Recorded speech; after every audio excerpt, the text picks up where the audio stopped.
15 de enero de 1881, 17 horas. Cuartel General de la Reserva, Miraflores, Lima.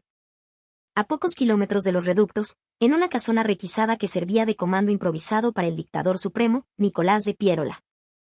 Un coronel del Estado Mayor lee por tercera vez un despacho garabateado a lápiz, traído por un jinete exhausto y cubierto de polvo y sangre. Sus manos tiemblan mientras las palabras danzan ante sus ojos cansados. Primera línea rota en San Juan. Batallones Epita y Ayacucho diezmados. Coronel Cáceres intenta reorganizar a los sobrevivientes en el Morro Solar. Chorrillos está ardiendo. El enemigo avanza con una fuerza abrumadora. Solicito instruc. La comunicación se corta a mitad de frase. Sobre la mesa de caoba pulida, 11 oficiales del Estado Mayor estudian mapas topográficos de la campiña limeña que ya no tienen ningún sentido. El enemigo no está donde los mapas dicen que debería estar, está en todas partes. Mientras, en un cajón cerrado con llave del escritorio del coronel, descansa un diario de cuero negro que contiene la entrada más devastadora jamás escrita por un oficial peruano. Palabras que nunca fueron destinadas a ser leídas, pero que capturan el momento exacto en que al menos un hombre del alto mando peruano finalmente comprendió una verdad que el país entero llevaba 2 años negando. El coraje no vence a los sistemas.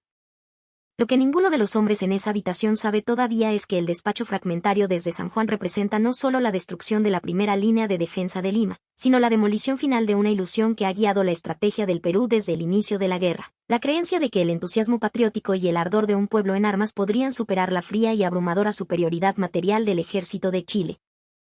Las páginas de ese diario oculto, escritas en los últimos 18 meses por el coronel Manuel Segarra, documentan la lenta y dolorosa muerte de esa ilusión a través de los ojos de un hombre que luchó desesperadamente por creer en ella, hasta que los números, las estadísticas implacables de la balística y la evidencia abrumadora de la logística lo dejaron sin lugar donde esconderse de la verdad. La historia de cómo el alto mando peruano llegó a este momento de colapso psicológico y estratégico no comienza en enero de 1881, sino en los meses previos a abril de 1879, cuando el almirante Miguel Grau, el más preclaro de nuestros marinos, proporcionó la evaluación más precisa de la capacidad naval chilena que cualquier líder peruano ofrecería durante toda la guerra. Su advertencia, registrada en las actas del Ministerio de Marina, fue explícita y profética. Podemos hostigar y dar golpes de audacia durante algunos meses, pero no tengo absolutamente ninguna confianza para una campaña prolongada. Chile posee 2 blindados, el Cochrane y el Blanco Encalada, contra los cuales nuestra escuadra, con la excepción del Huáscar, es prácticamente inútil. Su artillería naval es moderna y de mayor alcance. Si esta guerra se prolonga en el mar, la perderemos inevitablemente. Grau conocía los astilleros británicos donde se construyeron los blindados chilenos. Había estudiado sus planchas de hierro de casi 10 pulgadas de espesor, sus cañones Armstrong de retrocarga, su maquinaria superior. Sus cálculos no se basaban en la esperanza o el fervor nacionalista, sino en la fría matemática del calibre y el blindaje. Pero las advertencias de Grau fueron sistemáticamente ignoradas por la misma clase política que ahora, bajo el mando de Piérola, contemplaba las columnas de humo que se alzaban desde Chorrillos. Los documentos de planificación estratégica de 1879, y sobre todo los del gobierno dictatorial de Piérola, revelan la narrativa alternativa que el liderazgo había abrazado. El poderío militar chileno, decían, sería neutralizado por 3 factores cuidadosamente calculados. Primero, la moral. Se asumía que el soldado chileno, el roto, luchaba solo por paga y botín, y que se desmoralizaría ante la resistencia tenaz de un pueblo que defendía su hogar. Segundo, el terreno. Las defensas de Lima, una serie de reductos y trincheras, convertidas en un baluarte inexpugnable, desgastarían al ejército invasor hasta aniquilarlo. Tercero, y más importante, el entusiasmo. La doctrina de Piérola se basaba en la creencia casi mística de que decenas de miles de civiles limeños, armados con lo que hubiera, inspirados por el amor a la patria, conformarían una fuerza superior a cualquier ejército profesional. Un reservista peruano, henchido de fervor, equivaldría a 3 o 4 soldados chilenos en efectividad de combate. Estas suposiciones habían sido probadas y encontradas trágicamente deficientes en cada campaña de la guerra: Pisagua, San Francisco, Tacna, Arica. Sin embargo, el alto mando en Lima, y especialmente Piérola, había consistentemente reinterpretado las derrotas como validaciones de sus teorías, viéndolas como sacrificios heroicos que demostraban el espíritu indomable del Perú, necesitando solo ajustes menores en lugar de una revisión fundamental de la estrategia.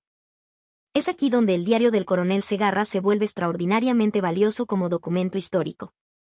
Segarra, un oficial de Estado Mayor de 41 años, educado en la escuela militar y veterano de la campaña contra España en el 66, había sido asignado al Departamento de Evaluación de Material de Guerra en 1880, tras la caída de Tacna.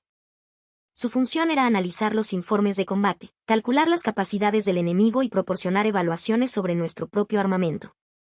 Durante los primeros meses, Segarra cumplió con su deber, escribiendo informes que, aunque sombríos, mantenían un barniz de optimismo oficial. Pero el 24 de junio de 1880, tras recibir los informes detallados sobre la batalla de Arica, Segarra comenzó a mantener un diario secreto, registrando observaciones y cálculos que no se atrevía a incluir en los partes oficiales. La primera entrada, fechada ese día, es notable por su tono de amargo despertar. Hoy recibí el informe del consulado en Iquique sobre el armamento capturado en Arica. Los números parecen imposibles. Afirman que el ejército chileno está estandarizando su infantería con fusiles Comblain y Gras, ambos de retrocarga y cartucho metálico. Esto debe ser una exageración de su propaganda. Sin embargo, los sobrevivientes de Tacna informan de un volumen de fuego enemigo que nuestros hombres, armados mayormente con chasepot de cartucho de papel, no podían igualar. Es posible que los chilenos hayan adquirido una tecnología de armamento que no comprendemos en su totalidad. Para agosto de 1880, el tono de Segarra había cambiado dramáticamente. Una entrada del 17 de agosto registra: he verificado los informes 3 veces. No son exageración. El fusil Gras modelo 1874 y el Comblain II son la norma en sus regimientos de línea. Utilizan un cartucho metálico de percusión central, inmune a la humedad de la costa.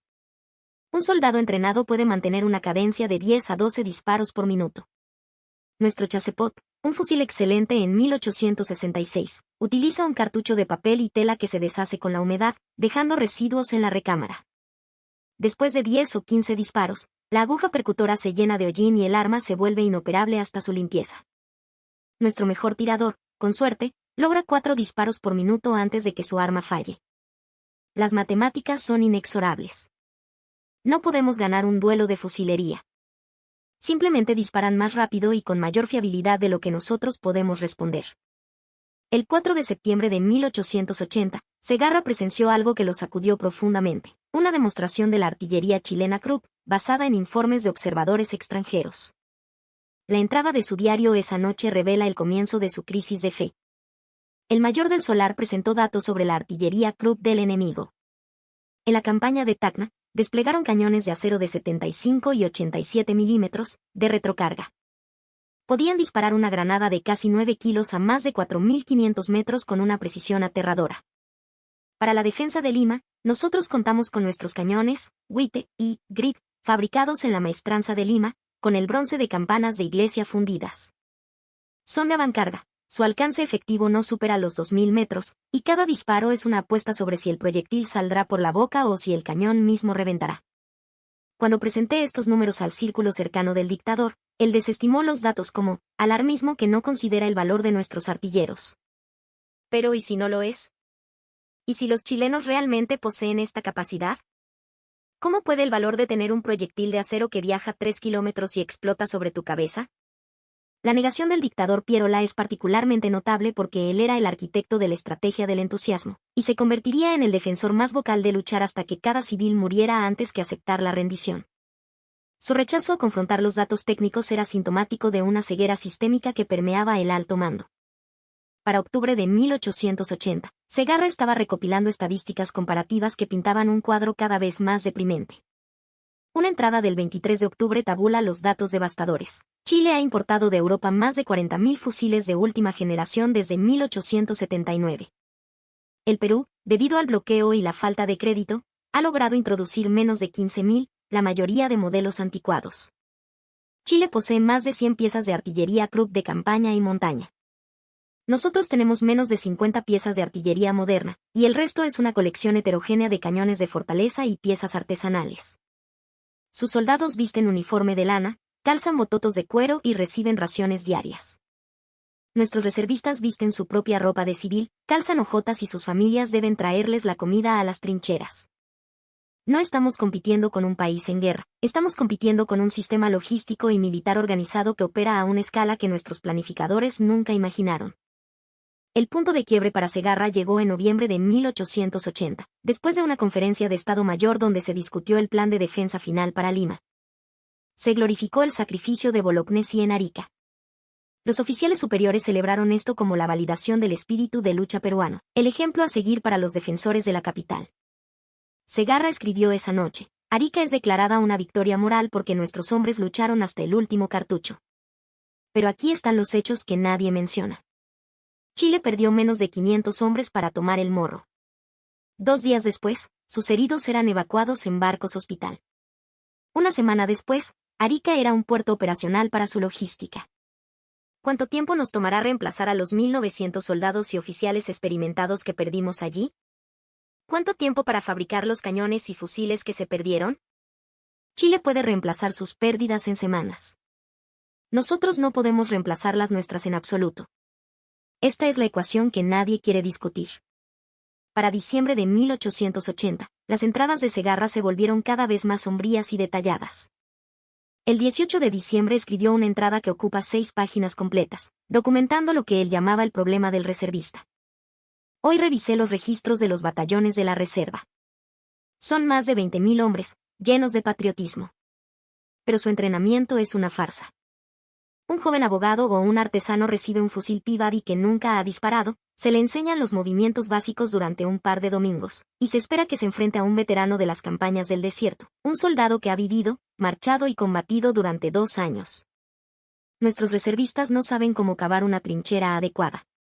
No saben cómo marchar en formación bajo fuego de artillería. No saben cómo coordinar su fuego. Chile está enviando un ejército profesional. Nosotros estamos enviando a una multitud valiente. En una guerra de desgaste, el profesionalismo gana. El entusiasmo es el combustible, pero el entrenamiento y el armamento son el motor. Nosotros tenemos mucho combustible, pero un motor roto. La entrada del 3 de febrero de 1881 revela que Segarra había comenzado a calcular no solo la producción enemiga, sino su capacidad de organización. Informes de inteligencia confirman que el cuerpo expedicionario chileno que se prepara para invadir Lima cuenta con su propio servicio de sanidad, con ambulancias, médicos de campaña y barcos hospital. Cuentan con un cuerpo de intendencia que asegura el suministro de agua, alimentos y municiones. Cuentan con ingenieros zapadores para construir puentes y despejar obstáculos. Han movilizado todo el aparato de un Estado moderno para la guerra. El Perú ha movilizado el corazón de sus ciudadanos. Esta disparidad es más aterradora que las estadísticas de los fusiles. Significa que Chile no solo puede combatir mejor, sino que puede sostener el combate de forma indefinida, mientras que nuestra capacidad de resistencia se mide en los días que nuestros hombres puedan luchar sin agua, sin municiones y sin atención médica. Esta entrada es particularmente profética. Dado que en ese momento, la logística chilena, apoyada por su control total del mar, estaba empleando exactamente el tipo de recursos masivos que Segarra temía: transportes navales, planificación sistemática y una cadena de mando unificada. Para los primeros días de enero de 1881, Segarra había perdido toda ilusión sobre las perspectivas de victoria. Su entrada del 7 de enero es brutalmente franca: he completado un análisis comparativo de las líneas de defensa. Los resultados son tan desmoralizantes que no puedo presentarlos oficialmente sin ser acusado de traición. Aquí está la realidad. El enemigo desembarcará al sur de Lima, fuera del alcance de nuestros cañones de costa. Marcharán sobre terreno abierto donde su artillería Krupp puede destruir nuestras trincheras desde 4 kilómetros de distancia, mientras nuestra artillería apenas podrá responder. Sus fusileros, con sus armas de repetición de facto, crearán una zona de muerte de 800 metros frente a sus líneas. Nuestros hombres, con sus chassepôts y Peabody, con suerte serán efectivos a 400 metros. No estamos perdiendo porque a nuestros soldados les falte coraje. Estamos perdiendo porque estamos llevando machetes a un duelo de pistolas. La entrada más devastadora de Segarra, la que eventualmente sería descubierta décadas después en un archivo familiar y citada en innumerables historias de la guerra, fue escrita el 13 de enero de 1881, el día en que el ejército chileno completó su desembarco en Lurín. El desembarco en Lurín ha ocurrido. No oficialmente, el gobierno aún no admite la escala del desastre, pero ha ocurrido. La guarnición de 25.000 hombres luchará valientemente y morirá gloriosamente en San Juan y Miraflores, y los periódicos celebrarán su sacrificio. Pero nadie hará la pregunta obvia: ¿cómo llegaron los chilenos hasta las puertas de Lima con tal fuerza que nuestra derrota es inevitable? La respuesta está en los números que he estado recopilando. Chile movió 25.000 tropas al Lurín, apoyadas por toda su escuadra, que bombardea la costa a voluntad. Tienen más de 80 cañones Krupp. Tienen miles de caballos para la caballería y para arrastrar su artillería. Tienen municiones ilimitadas porque sus barcos las traen directamente de Valparaíso. Tienen reemplazos ilimitados porque pueden entrenar más tropas en un mes de lo que nosotros en un año. Y aquí está la verdad que nadie en el Palacio de Gobierno quiere admitir. Esto no es una guerra de coraje contra coraje. Es una guerra de un sistema industrial militar contra el coraje. Y los sistemas ganan. Siempre ganan. El coraje de nuestros reservistas es admirable, inquebrantable, legendario. Pero el coraje no forja cañones de acero. El coraje no fabrica cartuchos metálicos. El coraje no puede reemplazar a los oficiales muertos. Chile ha convertido la guerra en un problema de ingeniería y logística, y lo están resolviendo mediante la aplicación abrumadora de tecnología y organización. Nosotros seguimos tratando la guerra como una prueba de voluntad, y nos estamos ahogando en el acero chileno.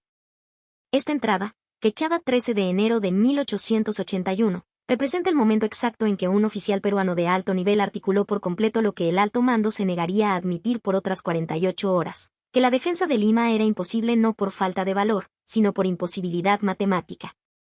Para la noche del 14 de enero, las entradas de Segarra se habían vuelto cada vez más desesperadas, como si supiera que estaba documentando el colapso de la República en tiempo real. Esta noche he recorrido los reductos. El caos es total. Batallones armados con fusiles de 3 calibres distintos. Cajas de munición del calibre incorrecto apiladas en el lugar equivocado. Oficiales de la Guardia Nacional dando órdenes contradictorias a los coroneles del ejército de línea. El dictador ha dividido el mando, creando una rivalidad absurda entre el ejército y la reserva. He visto muchachos de 15 años, del Colegio de Guadalupe, con fusiles más altos que ellos, de pie junto a indígenas de la sierra que apenas hablan español, traídos a la fuerza. Su único punto en común es la certeza de que mañana morirán. Y aún así, nuestro liderazgo habla de una victoria segura mediante el entusiasmo. Es como ver a un hombre ahogarse mientras insiste en que puede vencer al océano mediante la fuerza de voluntad. La entrada final del diario de Segarra fue escrita en las primeras horas del 15 de enero de 1881, horas antes de que la artillería chilena abriera fuego sobre las defensas de San Juan. Es una de las piezas más extraordinarias de escritura militar jamás producidas en nuestra historia. Esta será probablemente mi última entrada. Los rumores de un ataque inminente son abrumadores. Si los informes de nuestros vigías son precisos, y temo que lo son, entonces Chile ha desplegado su fuerza de una manera que va más allá de la guerra convencional que conocemos. Han ejecutado un desembarco anfibio a 500 kilómetros de sus bases, han establecido una cabeza de playa, han movido un ejército de 25.000 hombres con su artillería y logística a través de territorio hostil. ¿Qué tipo de nación puede organizar tal proeza logística mientras mantiene un bloqueo naval de toda nuestra costa? ¿Qué tipo de economía puede permitirse comprar las mejores armas de Europa en cantidades masivas? La respuesta es simple. Una nación operando a un nivel de organización estatal que nunca comprendimos. Durante 2 años he estado recopilando datos, calculando calibres, documentando disparidades logísticas. Todo conduce a una conclusión que el alto mando rechaza, pero que es matemáticamente inevitable: el coraje no vence a los sistemas. La determinación no derrota a la artillería de acero. La voluntad de morir no puede superar la capacidad del enemigo de reemplazarte más rápido de lo que tú puedes causarle bajas. Hemos librado esta guerra bajo la ilusión de que el ardor patriótico peruano nos haría invencibles. Pero Chile no nos derrotó con espíritu superior, nos derrotó con sistemas superiores. Sistemas logísticos que pueden mover ejércitos enteros a través de los océanos. Sistemas de entrenamiento que convierten reclutas en soldados veteranos. Sistemas de adquisición que pueden comprar ejércitos enteros en el mercado mundial. Y la lección más amarga: nuestro liderazgo sabía todo esto. El almirante Grau advirtió en 1879 que no podíamos ganar una guerra prolongada. Oficiales de Estado Mayor como yo hemos estado informando la verdad desde 1880. Pero cada advertencia fue descartada como derrotismo, cada estadística rechazada como falta de fe, cada análisis factual suprimido porque contradecía la narrativa oficial del entusiasmo. Elegimos creer nuestra propia propaganda porque admitir la verdad habría requerido admitir que nuestra preparación para la guerra fue un error estratégico catastrófico. Entonces fabricamos ilusiones, y decenas de miles de hombres valientes han muerto y morirán defendiendo esas ilusiones. Si alguien alguna vez lee este diario, que sea una advertencia: en la guerra moderna, el coraje es necesario, pero insuficiente. Los sistemas importan. La logística importa. La capacidad industrial importa. Y por encima de todo, la verdad importa. Negamos la verdad sobre el poder militar chileno durante 2 años, y ahora nuestras ciudades arden. El precio de la ilusión es siempre la devastación. Segarra firmó esta entrada final y cerró su diario. 4 horas después, la línea de San Juan colapsó. El 15 de enero, tras el armisticio fallido, la línea de Miraflores corrió la misma suerte. El 17 de enero, el ejército chileno entró en Lima. Testigos informaron que el coronel Segarra, al recibir la noticia de la caída del último reducto en Miraflores, no dijo una palabra. Simplemente se sentó en su escritorio, con lágrimas corriendo por su rostro mientras escuchaba los gritos de júbilo del enemigo y el llanto de los fugitivos de su propio ejército. Después de la guerra, Segarra fue uno de los oficiales peruanos entrevistados por la Comisión Investigadora del Congreso. Su testimonio, dado en 1885, es notable por su franqueza brutal. Perdimos porque nunca entendimos a nuestro enemigo, ni a nosotros mismos. Les atribuimos nuestras debilidades, la improvisación, la falta de logística, el pensamiento basado en el deseo. Creímos que el fervor popular podía reemplazar a un ejército profesional. Creímos nuestra propia propaganda cuando deberíamos haber creído a nuestros ingenieros y a nuestros contadores. La derrota de San Juan y Miraflores no fue la causa de nuestra caída. Fue la prueba final de que habíamos sido derrotados desde el momento en que declaramos la guerra a un enemigo que nunca comprendimos verdaderamente. Aprendimos demasiado tarde que el coraje no puede derrotar a la balística. El espíritu no puede superar al acero. Y la determinación no significa nada cuando enfrentas a un enemigo que posee tanta determinación como 10 veces tu capacidad de darle forma física. El coronel Segarra sobrevivió a la guerra y se retiró del ejército, viviendo en un austero ostracismo hasta su muerte en 1917. Su diario fue descubierto por su nieto en 1945.